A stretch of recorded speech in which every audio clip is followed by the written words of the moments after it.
You're listening to the Empowering Process podcast with your host, Gail Kraft. Listen as she holds frank discussions around how your purpose, being present, and trusting your power impacts your life. Whether you're an entrepreneur, leader, or developing your vision, you'll find wisdom and insights you can utilize right now. Welcome your host, Gail Kraft. Hey everybody, Gail Kraft here with the Empowering Process podcast series. And we have with us today for the Ask Me Anything segment, Jolanda Logan. And Jolanda is a marketing strategist and consultant. And she actually works on my editing. She does an amazing job, don't you think? So today we're going to do an Ask Me Anything segment, and it's going to be around what is energy. Before we start, Jolanda, would you like to say hi to the folks? Well, hello, everyone. I'm so happy to be here. And Gail, thank you so much for having me. Energy is one of my all-time favorite topics. So I'm really excited to hear what you have to say about it and kind of the conversation we'll have going around it. Oh, I know. It's just fantastic. Energy is everything. So I want to talk a little bit about that first, and then we can get into a deeper dive. So we've all have gone, hopefully, at least through junior high school where we had science, and you learned about this thing called an atom. And an atom is like this little ball with energy going around it, little ions, and it moves. And then they tell you matter is made up of those atoms. Well, guys, we're matter. Therefore, we're made up of atoms that are little energy centers. And so we actually vibrate as the table vibrates, as the phone vibrates, even when it's not ringing, right? Everything actually is in motion. It's just how dense or not dense it is. So everything is energy. You've learned that through science, right? And now we take that to yet another level because we're an energy that is actually self-aware. And it's that self-aware piece that is kind of confusing to us. The universe, as we see it in the third dimension, is energy. The sun is energy, the moon is energy, everything is actually energy. And the way that we communicate and the way that we relate to each other is at an energetic level. We may put words in order to describe what we feel and the pictures we create in our mind. What we feel in the pictures and what comes out of our mouths are never the same, because we can't describe completely and fully those feelings. We do the best we can with the language that we have been given, but it's not complete. Jolanda has heard me, and you have heard me from time to time say, it's just a knowing, right? I can't explain something because it's just a knowing. And so with that, it's because of how I feel energetically. And take it one more step, right? With everything is energy, and how we communicate is energetic before we communicate with our words. I don't even know where I was going to go with that, so I'm going to stop because I'm not ready to go down that rabbit hole yet. But I have had people say to me, I don't understand what you mean when you say everything is energy. And that's okay if you don't understand what I mean when I say everything is energy. Stick with us, because we're going to talk on different levels. And Jolanda's got some stories about how she uses energy with herself and with her family. So Jolanda, what do you think about when you think about everything as energy?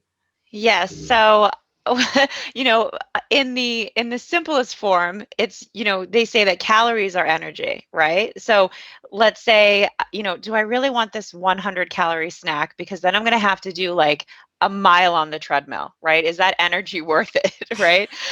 So I think of that often. We're like, how many calories, how much energy would I need for this to cancel out? Is it really worth it? But I say to my son all the time, I have a 9-year-old, and I've always said it, to match people's energy at least. And, I've just seen situations with him where, an adult will see him at the martial arts academy and say, hey, James, how are you doing? And he says, oh, hey, Or he maybe doesn't look quickly up from his tablet, and man, does that cook mom's goose, because you have to think, for him, he's like, what do you mean? I said hi. But really, it's so much more than that, because you have now ruined that person's excitement to talk to you, or that perception of how the conversation might go.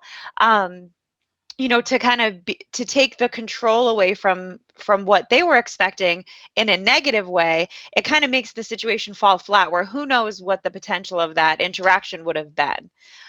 So that's an energy thing where I try to, I put out a lot of energy, so I understand, like, I'm a lot, but I feel like there's a balance of energy, but you want to be able to kind of show what level you're working at, right? I also professionally have a real, I've come to the realization that there is a certain point in my day that my energy is gone. My energy is now, I've given into the couch. I've given into, planning my bedtime routine. We're done. And sometimes, because I'm a freelancer and I'm, always working on things, I find that those are, if I work within that time, that's when I make mistakes. That's when it takes me 45 minutes to do something that I swear my energetic mind could have accomplished in 15, right? So I try to just kind of keep control of my energy, where it goes, where I put it, and I'd like to be a good example to my son of that energy, where you think you have none left, but you absolutely pull a little more, and keep going with what you're trying to accomplish. It's really interesting, because there's that need to recharge, versus the need to escape, right? Some people will get tired because they are avoiding the situation, avoiding life, if you will. And that's part of what depression is, right? Mm-hmm. It's really a need to avoid. So it's really important to refresh your energy, for sure. But yeah, that push, any personal trainer that you work with is going to say, oh, come on, Gail, one more push up, right? You can do, but we've got 5 on the books, 4 more, right? And I had one trainer who used to time things, and he would go, you can do anything for 20 seconds, Gail. Anything for 20 seconds. And believe me, 10 seconds feels like an eternity sometimes. Yeah. Right? Yeah. Right. But I would think that it's like only 20 seconds, Gail. Come on, you can only, right? Of course, he was not honest with his timing. It was usually 30 or 45 seconds. Well, and I can understand that too. It really is almost this thing that, you don't even realize you're tapped into, where, perfect example, if there's, we're doing a certain combo for 2 minutes in Muay Thai kickboxing, we have a 2-minute round and we're going for it. Man, you might start to slow down a little bit, but when you hear this 30 seconds left, you're like, I could totally do 30 more seconds. So you're almost better than you were at the beginning, because the fact that you're about to be done is, it kind of like sparks that energy in you. Right. It's all what's going on in your mind. And then feeding the energy, this is very, very interesting. Part of the work that I do when I do the soul realignment portion with clients is we talk about where you get your energy source. So most of us get our energy source, through, again, I'll get a little bit spiritual, whether you call it God, the universe, the vortex, call it whatever you want, but we get our energy from somewhere. We're getting charged from somewhere. And some people get their energy this way, right? They get their energy in, because this is being recorded. I will say that you get your energy lateral, right? Or horizontal, I should say, versus vertical, right? Mm-hmm. So usually energy comes from your head and down through your feet, and it flows, and then it kind of goes like circular. Some people get fed by other people's energy. There's no good and there's no bad. It's just how they receive their energy. Now, quite a few of my clients, when I started out, that's how they got their energy. I was in the dance community. If you're a performer and you're on stage, where do you think they're getting their energy? From the crowd cheering them on, right? That feeds their soul. Mm-hmm. And that's not a bad thing. It's just how they recharge in order to go through their life. Now, then there are those who are vampires, energy suckers, right? Whose sole purpose is to pull on your energy. They're very different, and you will know as soon as you're in the vicinity, you can feel that energy. There's someone you need to cut out of your life, Mm-hmm. right? You really, and if they're part of your life and you can't get rid of them, then you need to have distance and figure out how to not allow your energy to be used in that way. I think that energy, it needs to be paid attention to, right? So if a situation just like you were talking about, you're having a conversation with somebody and they're one of those, energy suckers and vampires, there's a level of discomfort where you're like, you who you truly are knows that this is not for you, right? So to kind of be in that situation where you don't just say like, okay, you don't have enough energy for me, I'm out of here, right? I mean, you You're an still, energy sucker. yeah, no, but you get through the situation, but then you're obviously like, your body remembers that feeling, right? Your body remembers that discomfort. There's that thing where people say they might not remember what you did or what you said, but they will remember how you made them feel. And I think that the energy you can feel when it's off. It really is a physical thing as well as an idea, as well as mental. It really does affect you physically. Absolutely. So one of the things that I used to do, and when I was first, for quite a few years, in this coach world, if you will, Mm-hmm. is I supported motivational speakers. And that meant that when you signed in, guess who was signing you in, giving you your sticker? Guess who was cheering you on? Guess who was dancing to the music and getting you up, right? Who was getting the energy in the room to a level before the speaker came in? That's the crew's job, is Mm-hmm. to manage the energy. So knowing this is an up energy time, and then, okay, we're now going into this segment, a down energy time. Our job, we were around the room, is to bring the energy to where the speaker wanted it to go Mm-hmm. within that room. And there was one time, and I know that they loved having me there because I'm like you, Jolanda. People know I'm coming like an hour before I show up. Yeah. the energy's in the room. Oh, Mm-hmm. Gail must be on the way. Yes, she is. Right. My father's called me a tornado before, actually. So I know what you mean. Right. Exactly. And my job was to manage that room. And there was one speaker for a while. The crew leader wanted to, was very strategic where she wanted to place me. And the speaker went, no, I want her right there. Mm-hmm. I want her energy right there. Right. And the crew leader is like, but we have this gap over here. So she had to put like 2 or 3 people right in a certain section in order to get the flow of the energy to be right. So you guys watch the Tony Robbins film Mm-hmm. and watch what his crew does. Watch what he does before he gets on stage. He's on a trampoline. He's getting his energy up right before he even comes. There are exercises, and I'll show them to you sometime, Jolanda, that you can do.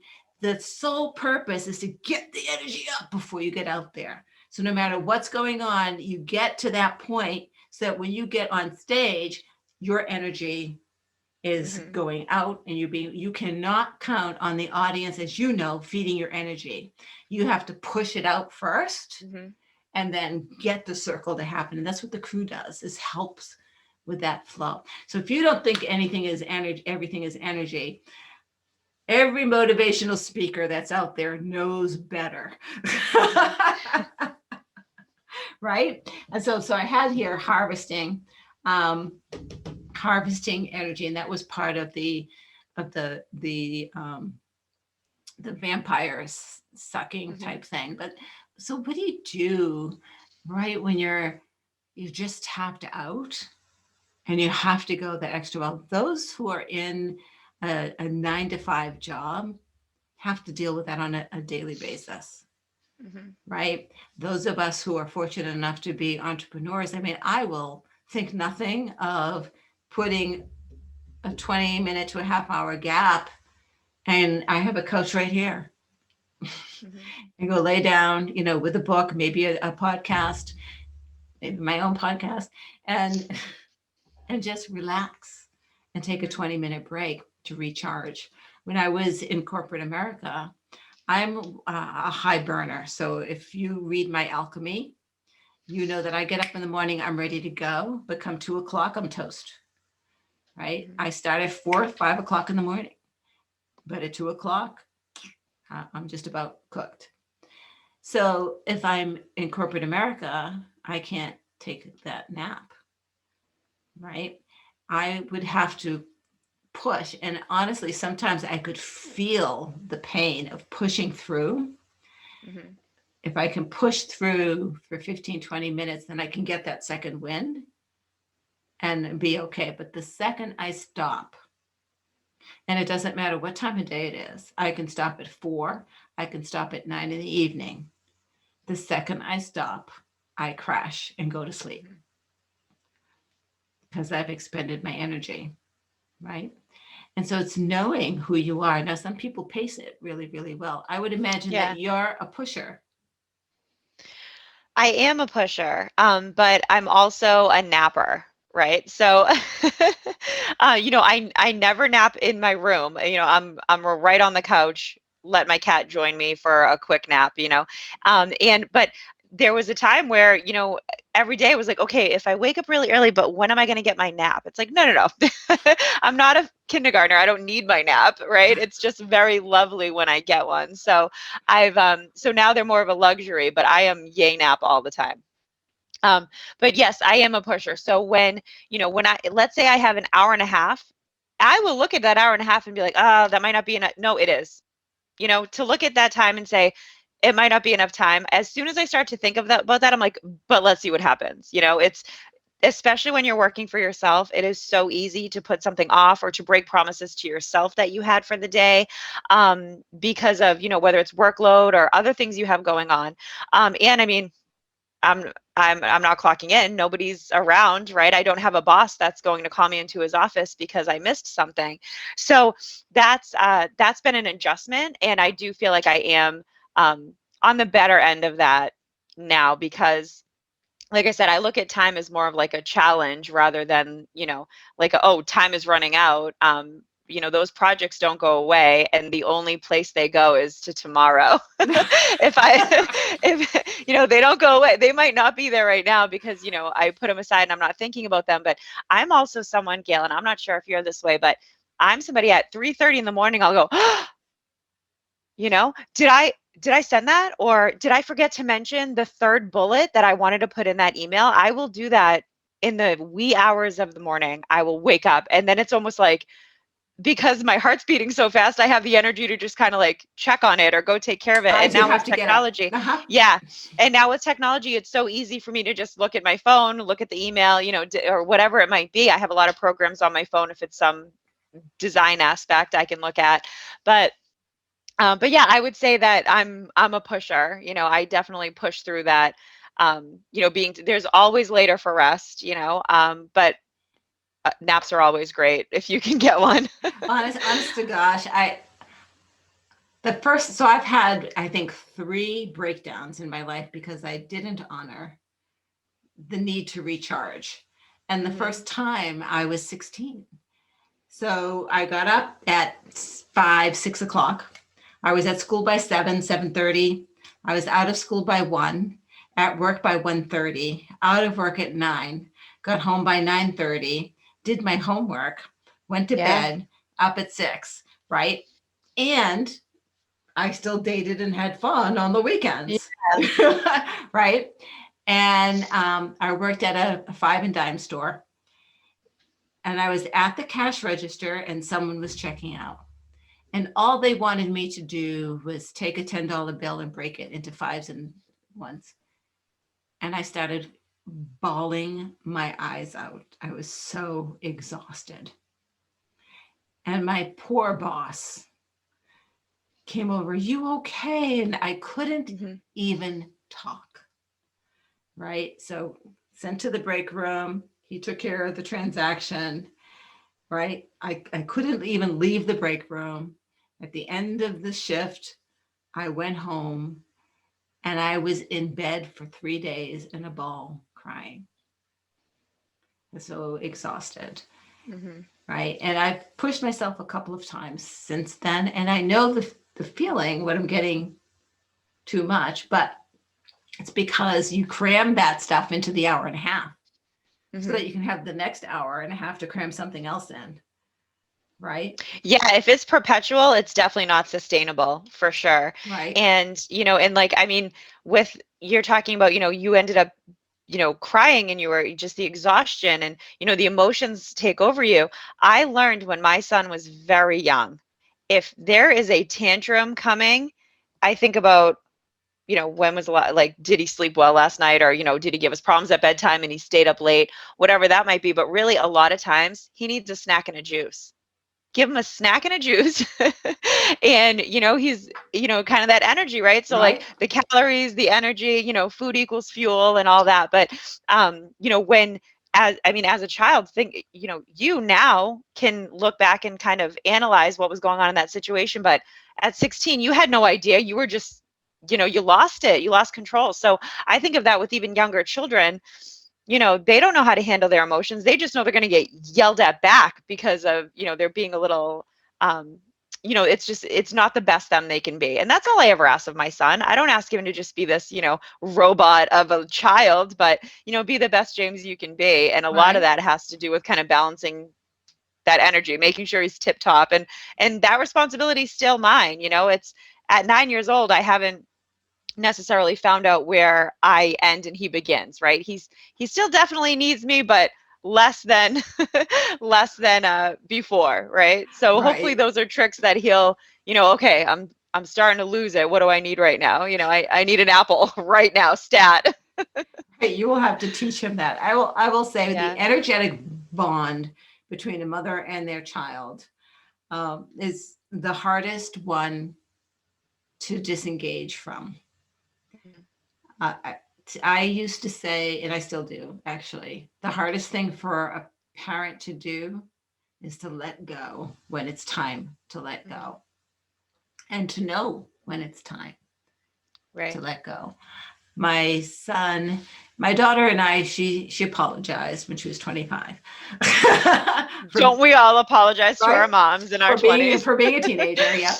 Yeah. And thank goodness. But my son was, the boys are different, and he would not ever knowingly hurt me. And at one point, he was out of college and he was working where I was working. And I was planning on moving to California, but hadn't said anything yet. It had been on my mind for years. Mhm. And it's just like waiting for him for that. It's time, right? We were at lunch and he said, "I have something to say to you, Mom." I said, "What's that, hon?" He says, "It's time to cut the apron strings." And the poor boy, my response was, "Oh, thank God." Yeah. Now I can go to California. Yeah. Right. And he was like, "What do you mean? You're not crushed. You're not upset. I've been waiting for this." Right. I was gonna, then that's just so funny because what if he wanted to tell you that 2 years ago and thought you weren't ready, Right. right? How long had he been wanting to tell you that? Oh, that's too funny. Yeah. Right. so so yeah, so you just really, I thought that was very brave of him to Hmm. have come up with me. But again, it's that energy between a parent and a child, that is an amazing connection. And that gets on to a whole other subject that we'll talk at some other time, and that's called Hmm. attachments. Attachments are created at birth because you need attachments to survive. But when you detach from being a suckling child, it means you need to detach your attachments, and we don't. We hang on to our attachments. And we expect people to honor those attachments. And love is not an attachment. If you need someone to fulfill you, that's an attachment. That's not love. And that's a whole other conversation. We could go on forever. So thank you, Jolanda, for everything is energy and understanding what energy is. This was a great conversation. And Jolanda is, again, she is my marketing person. She does my video editing, and she is Jolanda Logan, marketing strategist and consultant. Yep. So there's a lot of strategy and consulting that goes into marketing. It's not just a Facebook ad, right?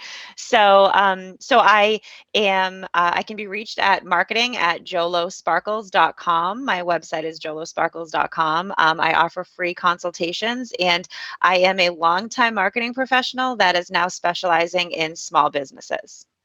And she's amazing. And if this episode brought anything up for you, then by all means, comment and we'll create another video for you, another podcast. And if this was amazing to you, share it out. If you know somebody who this might actually bring meaning to, share it with them. We'd love to hear from you. We'd love your comments. And by all means, subscribe so you don't miss any episodes. Everybody, Gail Kraft, The Empowering Process. Bye-bye. Thank you for listening to the Empowering Process podcast. Be sure to visit Gail at gailkraft.com to learn more about how she serves thought leaders, entrepreneurs, and goal seekers. And remember, if you like this broadcast, be sure to share and subscribe so you don't miss an episode.